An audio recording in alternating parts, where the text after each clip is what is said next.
see he is not cooperating. And remember, Chris, even if Congress hauls Weisselberg and before the committee, if he is remaining loyal to the Trump family, to President Donald Trump, there's nothing they can do to compel him to testimony. He can always plead the Fifth. Chris? All right, Hans Nichols, thank you. Doing double duty for us today. Joining me now, Anna Palmer, senior Washington correspondent for Politico. Glenn Kirshner, MSNBC legal analyst and former federal prosecutor.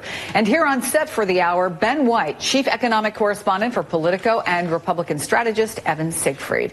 So we did get some new insight about what Cohen may have said to lawmakers behind closed doors yesterday from Lanny Davis. Today, new information was developed that really could be game-changing. This new information is the reason that he's coming back next Wednesday. It's not core to the Russian investigation, but Mr. Trump has missed the big picture. There is plenty of evidence of a conspiracy to collude with Russia, but this is about lying and obstruction evidence. So, Anna, I'm going to put you on the hot seat. What is he talking about? What's the buzz about that? And where does all of this leave us as we head into the weekend? Yeah, clearly, Democrats want to hear more. They have been very hesitant from the leadership point of view to go down that track of impeachment. They are trying to kind of pull back some of the troops who are chomping at the bit to have that kind of the process move in that direction. So I think what's going to be very interesting is what happens in this next hearing, what comes out in terms of collusion, what comes out in terms of what the president knew, when he knew it, those and his family as well. Mr. Cohen has really started to put some breadcrumbs out there for Congress to start to put this impeachment, proceedings in place. Yeah, and one of those series of breadcrumbs definitely leads to Weisselberg. Glenn, Politico reports on reaction, Trump's money man, what he told prosecutors in Manhattan, and here's the quote. Trump and his aides aren't worried. They believe that Weisselberg's testimony was limited to a narrow set of topics involving Cohen. He's still a respected participant. He's still there, said a source close to the Trump organization. He's not ostracized. He's not ostracized. He's been around them for a long time. It is interesting sometimes to look and see what might happen when you are facing being under oath, or when you are facing, and I'm not assuming anything about Weisselberg, but when you could potentially be facing some sort of action by prosecutors. Should Trump be worried? Chris, I think with Michael Cohen's testimony, we see the continued crumbling of what may very well be a corrupt enterprise, the Trump organization. And Weisselberg, one way or another, like it or not, will feature prominently in the narrative moving forward. And, Weisselberg's going to have a decision to make, and then the Southern District of New York prosecutors are going to have a decision to make. If Weisselberg comes in and appears before a congressional committee, he's either going to have to tell the truth about everything, or he's going to invoke the Fifth Amendment right against self-incrimination if he believes he's done anything wrong, shocking though that might be, on behalf of the Trump organization. Then the Southern District of New York prosecutors will have to decide how to handle that. Do they grant him full immunity so that he can testify freely about any potential misconduct by him on behalf of the organization? Or there's another way to extinguish somebody's Fifth Amendment right against self-incrimination. It is to charge him, try him, and sentence him. So there are going to be a couple of decisions that are going to be key to how this plays out. Yeah, and there's another group of people that a lot of folks are focused on. Congressman Cummings suggesting that other members of the Trump family could be called in based on what Cohen told them. We'll go through, we'll figure out who we want to talk to, and we'll bring them in. Do you regard people in the Trump family, Ivanka Trump, Donald Trump Jr.? Just follow the transcript. There you go, Ben. Just follow the transcripts. I mean, if we thought it was contentious between Republicans and Michael Cohen, imagine what we would see if they called in some of the Trump kids. Yeah, it would be blockbuster testimony. Obviously, we take this to a new level of partisan fighting. I think we may get to that point where members of the Trump family are called in. What do you think the chances are? I think they're pretty decent when you talk about the Trump Tower meeting on Russia and the Russia project. Don Jr. is certainly somebody who would know about that. I think on the Ivanka front, it might be more likely that she would be called to testify on this security clearance issue, both for Jared and for Ivanka, which is a story obviously that's blown up today. Statements that they made about how those security clearances were arrived at and whether President Trump intervened, they could be called on that. But certainly whether he lied about it. Whether he lied about it. But whether you're talking about the Trump organization and all of these various deals they were doing, and the meeting with the Russian official for dirt on Hillary Clinton, Don Jr., is a central part of that. So I think we're not there yet where those people are going to be called, because it's a high-risk strategy to do that. But I think we'll get there. I want to go back for a second to that new Hannity-Trump interview, because it's worth going back and looking at sort of a small taste of how Rudy Giuliani has explained those hush money payments in the past. They funneled it through the law firm. Funneled through the law firm, and the president repaid it. You see what we're talking about? It's not a crime. It's not a crime, George. Paying $130,000 to Stormy whatever and paying $150,000 to the other one is not a crime. Glenn, how does that all fit in? If it wasn't a crime, then the federal judge that heard Michael Cohen stand up and say, Judge, I'm guilty of committing the crime of campaign finance violations as a result of these hush money payoffs. You know what the judge would have said, Chris? I can't accept your plea of guilty because it's not a crime. Mr. Giuliani is just spouting nonsense. It is a crime. It's a crime in which the president, then candidate Trump, is complicit. He is an unindicted co-conspirator. And what did we learn in addition on this topic through Michael Cohen's testimony? We learned that this criminal conspiracy even seeped into the White House when Michael Cohen was in the White House with Trump, and Trump was, showing him all the expensive paintings. And he was saying, Michael, the reimbursement for the hush money payments that you made, it's in the mail. It's being FedExed to you. That is a criminal conspiracy that is ongoing and being run from the White House. There did seem to me, Evan, to be a change as I was watching the members of Congress coming out of that room yesterday during Chuck's show after 5 o'clock Eastern time, that there was a level of seriousness clearly about what they had heard, and obviously more that they want to know.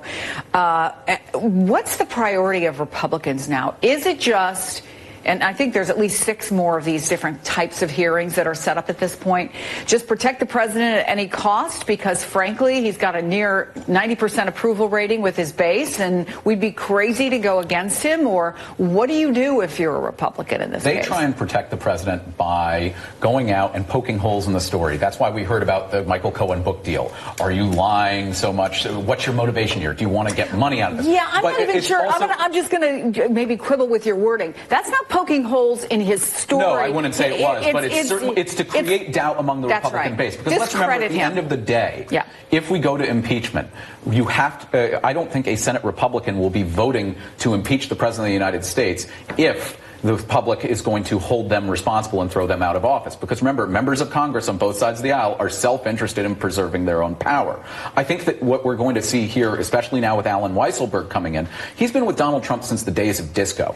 And when you look at the Trump organization, you look at the Trump organization, it is a museum of misdeeds. It's always been a small fish in a big pond. It's never been considered a large real estate organization by any of the builders in the city, in New York City. They view it as a personal brand agency. And if you start going and digging and seeing all these deals that Donald Trump did and the financial misconduct, that would be a problem. Actually, I am a frequent critic of Alexandria Ocasio-Cortez, the boogeyman for the right now, but I think she did an incredibly smart job on the other day with Michael Cohen's testimony, because it's getting to other things. Financial transactions. Was there bank fraud? Was there insurance fraud? Do we need to see his tax returns? If we get the family there, it's going to be gone through a long road where we can draw a map that gets us to them.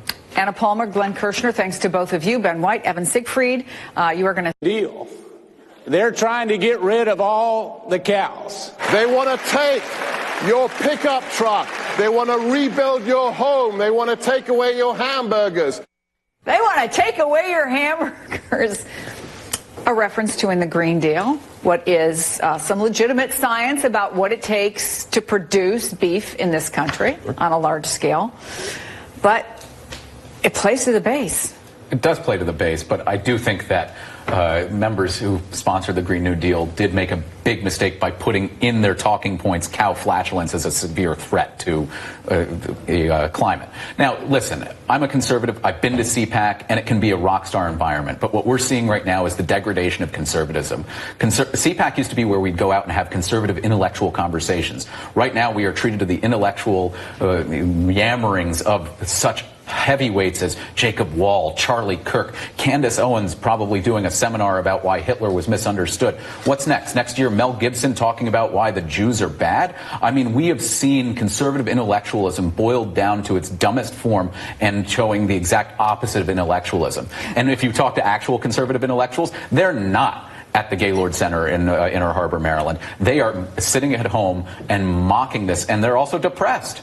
Well, we just heard Congressman Connolly say in the most polite way that he possibly could that Alexandria Ocasio-Cortez, by implication, some people don't, they're new and they don't really understand how this works. What do you make of her replacing Nancy Pelosi as the target of conservatives? Well, it's probably smart for them to do that. I mean, I think they, in 2018, they tried to make it about Pelosi and what a big nightmare she that worked would be, well. and it didn't work out very well. Yeah. Now you've got AOC, who is advocating some pretty aggressive policies, both in the Green New Deal, and I agree that the rollout of that was really bad. Medicare for all, 70% marginal tax rates. These are seriously progressive and seriously aggressive ideas. And AOC is a little bit all over the map in her delivery. And I think if you're trying to come up with, the new boogie woman for Democrats, that makes sense to do. I think they mischaracterize a lot of the policies. I think it's unfair, a lot of the criticism. But in terms of pure politics, in making 2020 about wild-eyed, crazy Democrats, this is a way to do it. And Pelosi didn't work, and this is tailor-made. But with Alexandria Ocasio-Cortez, she does open herself up because she's not as careful as Pelosi. She's not. Okay, Evan, Ben, you're going to stick with me. Coming up, the Democrats getting another presidential candidate today. Just future for everyone. I'm Jay Inslee, and I'm running for president because I'm the only candidate who will make defeating climate change our nation's #1 priority. Joining me, Brian Fallon, former national press secretary for Hillary Clinton's 2016 campaign, along with Ben White and Evan Siegfried, still here. So, Brian, good to see you. What do you think Jay Inslee's role is in all this, in this campaign? Well, in terms of winning the nomination, he certainly has a steep hill to climb, but I think he's making a wise decision here in attaching his campaign to the single issue of climate change. It's an issue he comes to very authentically. He's been talking about clean energy and sustainability for years, even before it was popular. But right now, this issue is having a moment. The Green New Deal and the activism surrounding that proposal has really propelled this issue to the top of the list in a lot of Democratic primary voters' minds. Well, let me show you, a poll. 72% of Americans say global warming is personally important to them. I mean, but do people vote on it? That's my question. Well, you've seen a couple polls in recent weeks suggesting that among Democratic primary voters, it's right up there with health care as a #1, #2 issue. And I think that you're seeing that also in the fact that so many of the senators running for the Democratic nomination are signing on to this Green New Deal, even as other more establishment figures in the party have been more reticent about it. I think that the way that Jay Inslee has a potential to stand out is he's not just talking about the climate change issue. Other candidates will say, I support the Green New Deal too.